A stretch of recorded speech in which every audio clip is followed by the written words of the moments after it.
अस्सलामुअलैकुम। Learn and grow mechanical की तरफ से आज एक नई वीडियो के साथ हम हाज़िर हुए हैं।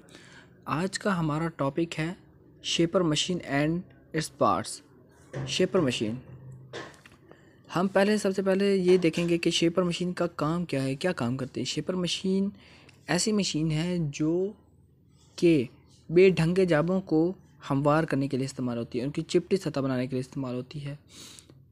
जैसे कि अगर हम इसकी मिसाल दें तो ये हमारे पास एक बेढंगा जाब है जिसकी ऊपर वाली सतह बिल्कुल बेढंगी है। इसको बिल्कुल सीधा करने के लिए शेपर मशीन का इस्तेमाल किया जाता है। शेपर मशीन की कुछ पार्ट्स हैं। आइए अब हम पार्ट्स के बारे में करते हैं। सबसे पहला बेस।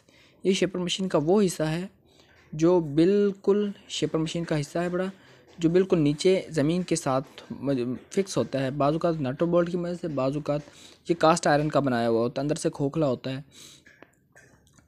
ये बिल्कुल हॉरिजॉन्टल होता है। इसके ऊपर एक और हिस्सा होता है कॉलम। ये बेस के ऊपर वर्टिकल होता है कॉलम के अंदर फीड का निज़ाम होता है, फीड पंप होता है जो कि पूरे इसके अंदर मशीन को चलाने का निज़ाम भी होता है और फीड पंप भी मौजूद होता है जो पूरे मशीन की ऑयलिंग करता है। इसके ऊपर कॉलम के ऊपर एक हिस्सा है पड़ा रैम का काम है कि ये अहम हिस्सा है पड़ा। रैम का काम आगे पीछे हरकत करके वर्क पीस की सतह से कटाई करना है रैम का काम। रैम के अगले सिरे पर एक और पार्ट है, इसको कहते हैं टूल हेड का काम है पड़ा। टूल हेड ये रैम का बहुत इम्पोर्टेंट हिस्सा है। टूल हेड में टूल बंधा हुआ होता है और टूल वर्क पीस की सतह से कटाई करता है। टूल हेड को ऊपर नीचे हम इसकी हरकत भी दे सकते हैं। तो ऊपर नीचे ये इसका लीवर होता है जिसकी वजह से हम इसको ऊपर भी एडजस्ट कर सकते हैं, नीचे भी। टूल हेड पे ही आगे एक और इसका इम्पोर्टेंट पार्ट है बड़ा, क्लिपर बॉक्स वो हिस्सा है जो कि जाते हुए तो कटाई करता हुआ आएगा, जब आएगा तो फिर थोड़ा सा मुश्किल होगा, नुकसान होगा टूल को। इस वजह से क्लिपर बॉक्स का काम है कि आते हुए टूल जब वापस आएगा टूल तो वो ये इसका तेज़ धार वाला किनारा ऊपर कोट जाएगा जिससे टूल हमारा नुकसान होने से बच जाएगा। इसमें जो कटिंग टूल इस्तेमाल होता है ये सिंगल पॉइंट कटिंग टूल होता है। क्लिपर ये हम इस टूल हेड को 0 से 90 डिग्री तक एडजस्ट कर सकते हैं।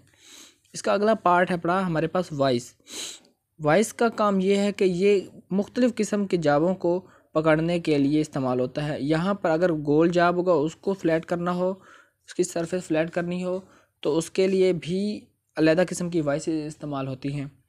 इसके बाद अगला पार्ट है इसका टेबल बहुत इंपॉर्टेंट हिस्सा है।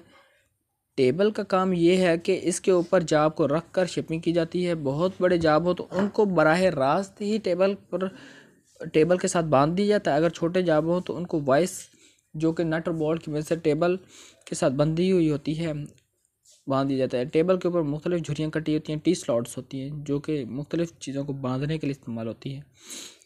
टेबल के साथ है क्रॉस स्लाइड। क्रॉस स्लाइड को क्रॉस रेल भी कहते हैं। क्रॉस स्लाइड को एक लीवर की मदद से कंट्रोल किया जाता है। लीवर घुमाएंगे तो ये क्रॉस स्लाइड ऐसे हरकत करेगी। ये क्रॉस स्लाइड की हमने एक छोटी सी बनाई हुई है।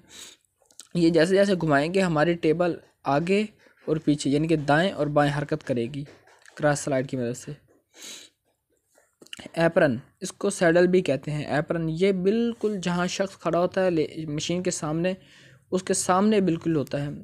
ये टेबल को भी सहारा देता है और क्रॉस स्लाइड के साथ होता है, टेबल को भी सहारा देता है एप्रन।